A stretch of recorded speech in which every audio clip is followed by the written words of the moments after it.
You're there the entire time the candle is lit. Put them on a safe base that's not going to tip over, and never put candles on a live Christmas tree.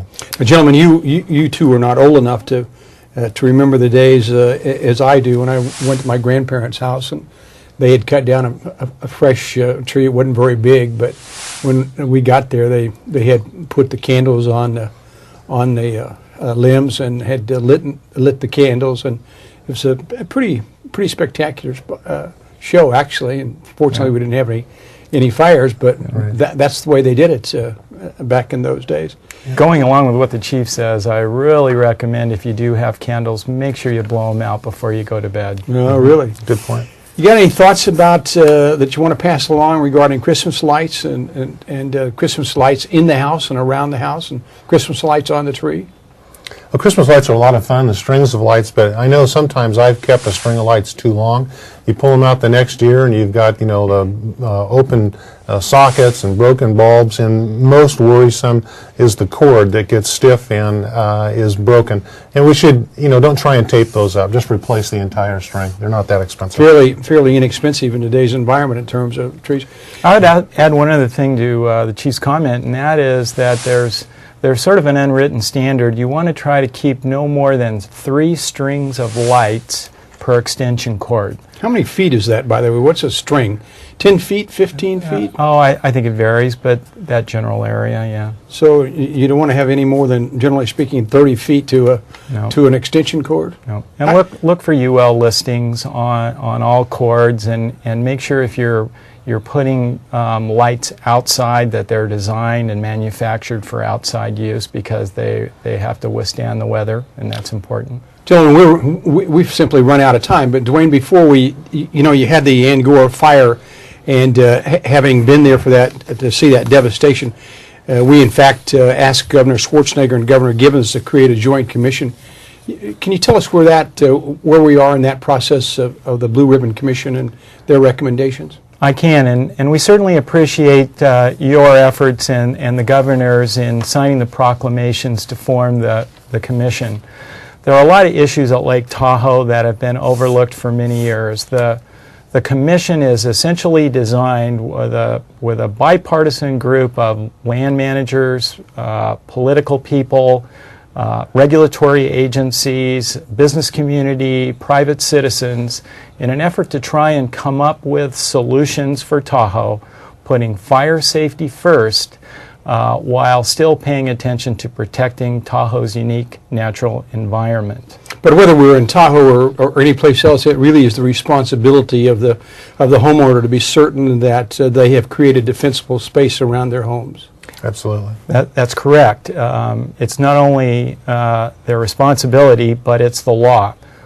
Property owners need to take that responsibility, whether you own an improved parcel or a vacant lot or farther out into the general forest. These areas, fire knows no boundaries, so it's important that every piece be done, from defensible space to water systems to the actual suppression activity to put the fires out.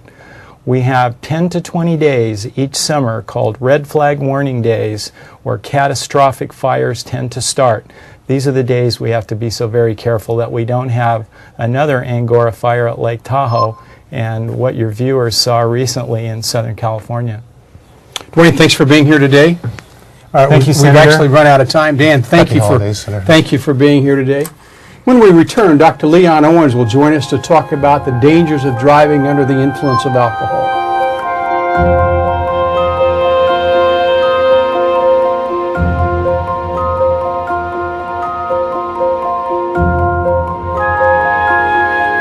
Welcome back. We're now joined by Dr. Leon Owens, the founder and director of the Trauma Care Center at Mercy San Juan Hospital in Sacramento. Dr. Owens is an accomplished surgeon who is also an active member of the community. He's a leader in changing the lives of young people in every aspect, from medical school admission to the prevention of drunk driving.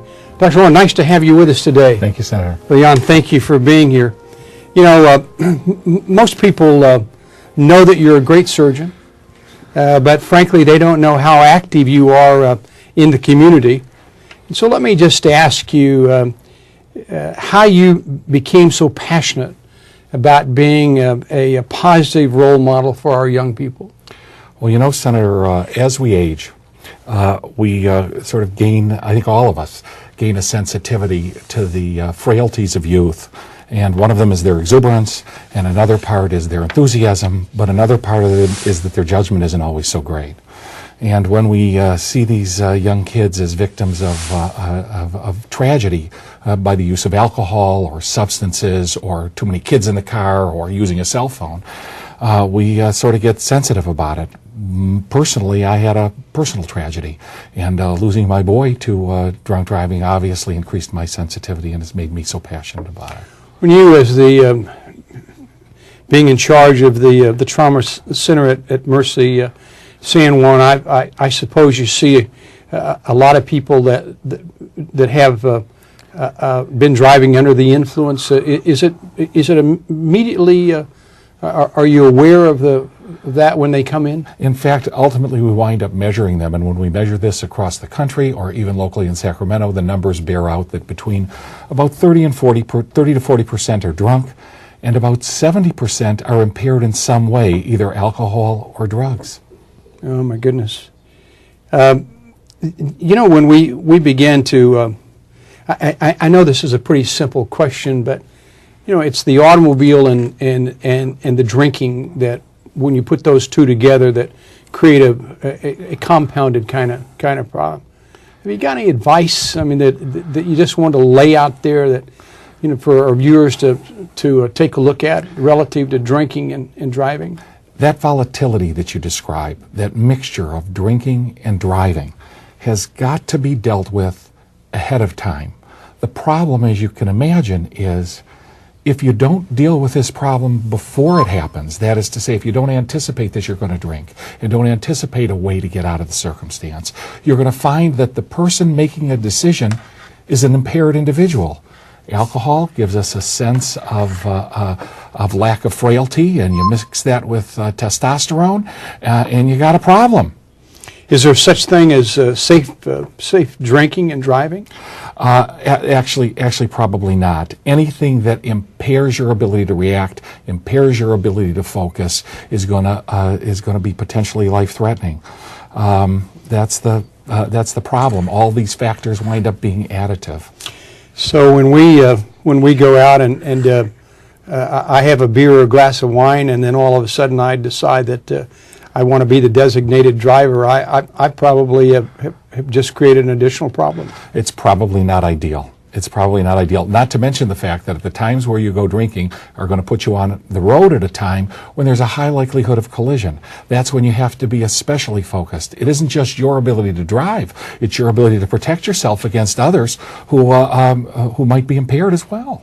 Now you talked about losing a son, and we have, in fact, and we'll talk about this a little bit more later, but you've in fact put together a program. But one of the things that moved you in the direction of putting this program together was that the statistic that you didn't make up the numbers when you begin to say that a person probably, before they've had that accident or get caught, that they've probably driven 200 times or 300 times impaired.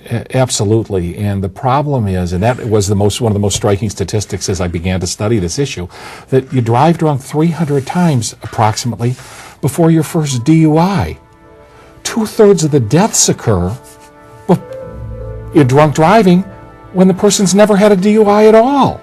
So the first DUI is really not the first offense. It's just the first time somebody got caught. Just somebody got caught. And you believe that there is a point, particularly with young people, where there is a teachable moment. Yes, sir. Let's talk about that. Yeah, this teachable moment, which we've embraced together, is that issue when we find someone in our trauma center who's been in a terrible collision and maybe has hurt themselves and maybe hurt someone else, and their family's upset and their car is ruined and they think parts of their life are ruined, and they're sitting up there in traction. That's a beautiful time to approach the issue, to try to help connect the dots, and try to put together the fact that maybe your actions led to this outcome. Because if there is not a negative